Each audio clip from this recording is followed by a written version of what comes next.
FIFA ലോകകപ്പിൽ knockout round ഉറപ്പിക്കാൻ നിലവിലെ ചാമ്പ്യന്മാരായ അർജന്റീന ഇന്നിറങ്ങുന്നു. രാത്രി 10:30 നടക്കുന്ന മത്സരത്തിൽ ഓസ്ട്രിയയാണ് എതിരാളികൾ. ഫ്രാൻസ്, നോർവേ ടീമുകളും ഇന്ന് കളത്തിലിറങ്ങുന്നുണ്ട്. സമ്മർദ്ദങ്ങളില്ലാത്ത അർജന്റീന അൾജീരിയക്കെതിരെ കാൻസാസിൽ കണ്ടത് അതായിരുന്നു. കിരീടപ്പോരിൽ മുന്നിലുള്ള വമ്പന്മാരെല്ലാം ചെറുതായെങ്കിലും പകച്ചുപോയപ്പോൾ ലോക ചാമ്പ്യന്മാർക്ക് ഒരു കുലുക്കവും ഉണ്ടായില്ല. മെസ്സി മാജിക് കൂടിയായപ്പോൾ 3 ഗോളിന്റെ മിന്നും ജയവും സ്വന്തമാക്കി ആൽബേ സെലസ്റ്റകൾ. ഓസ്ട്രിയയെ കൂടി വീഴ്ത്തി കിരീടം നിലനിർത്താനുള്ള പ്രയാണത്തിലെ ആദ്യ കടമ്പയായ റൗണ്ട് ഓഫ് 32 ഉറപ്പിക്കാനാണ് മെസ്സിപ്പട ഇന്നിറങ്ങുക. ലോകകപ്പിലെ തന്റെ ആദ്യ ഹാട്രിക് നേടിയ മെസ്സിയിൽ തന്നെയാണ് ഇന്നും അർജന്റീനയുടെ ഗോൾ പ്രതീക്ഷകൾ.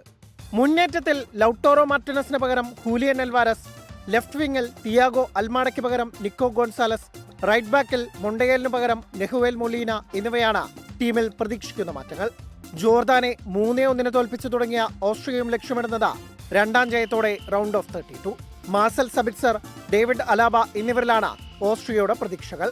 2ാം ജയത്തോടെ നോക്കൌട്ട് ഉറപ്പിക്കാൻ ഫ്രാൻസും നോർവേയും കളത്തിലെത്തും.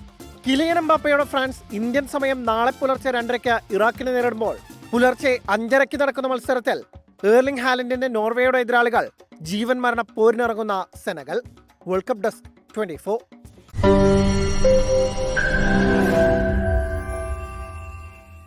ലോകത്തെവിടെയായാലും ഏത് സമയത്തും 24 വാർത്തകളും ഓഗ്മെന്റഡ് റിയാലിറ്റി പാക്കേജുകളും എക്സ്പ്ലെയിനറുകളും വിശദമായി കാണാൻ ഞങ്ങളുടെ യൂട്യൂബ് ചാനൽ നിങ്ങൾക്ക് സബ്സ്ക്രൈബ് ചെയ്യാം.